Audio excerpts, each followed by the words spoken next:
Bonjour et bienvenue sur Ecomap, l'échographie pratique, facile, utile du médecin généraliste. Comme à notre habitude, on parle d'un cas clinique aujourd'hui. Alors aujourd'hui, petit cas clinique du jour simple, plutôt à destination des débutants, où on va parler en fait de l'aspect de l'œsophage en échographie lors des échographies thyroïdiennes.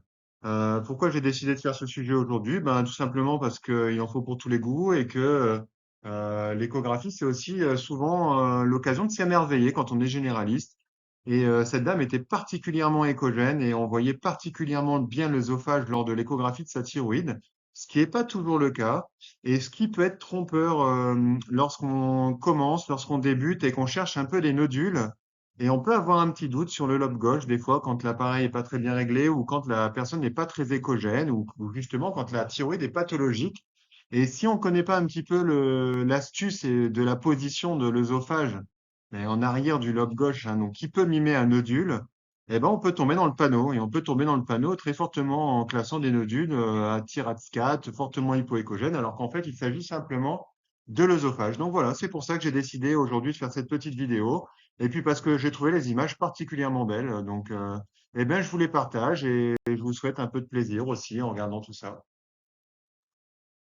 Voilà ce qu'on obtient quand on scanne une thyroïde dans le sens transversal. Vous voyez ici la trachée et son cône d'ombre impur lié à la présence d'air, bien évidemment, dans la trachée, hein. En avant, juste en avant, l'isthme thyroïdien. Ici, vous avez le lobe droit avec l'artère carotide, et à gauche, vous avez donc le lobe gauche. Et ici, notre œsophage. Alors, notre œsophage qui a une forme tout à fait particulière, hein, qui est fait de plusieurs couches concentriques qui sont liées en fait aux différentes couches musculaires hein, de cet organe qui a une musculature lisse. Donc, vous pouvez remarquer qu'il a un aspect tout à fait typique du digestif.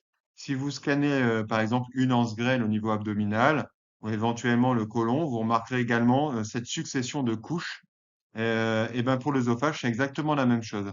Alors ici, c'est particulièrement marquant et particulièrement facile parce que la patiente était tout à fait échogène. Mais dans des cas un peu plus difficiles, il est tout à fait possible de se faire piéger. Si la thyroïde est pas tout à fait normalement échogène, s'il y a beaucoup de nodules qui se mélangent à cette image, et ben vous pouvez remarquer également si votre appareil est mal réglé que l'œsophage va être moins visible. Et il peut laisser planer le doute sur un nodule situé à la partie postérieure du lobe gauche.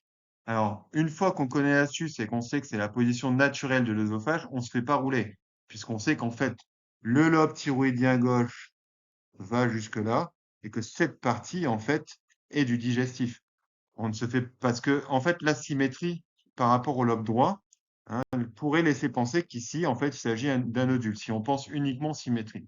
Mais une fois qu'on connaît l'astuce, et maintenant vous la connaissez, vous ne ferez plus rouler et vous savez ici que c'est l'aspect normal de l'œsophage. Alors en dynamique, quand on scanne, ben voilà ce qu'on obtient. On voit donc bien ici, en arrière de la thyroïde, cette image.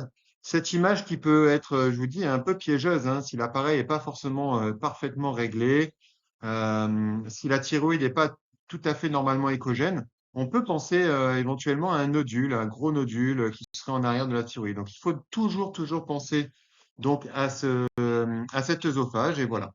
Donc voilà la belle image de la journée qui m'a fait plaisir, qui a égayé ma journée. Voilà, je me suis dit, une belle image échogène de l'œsophage.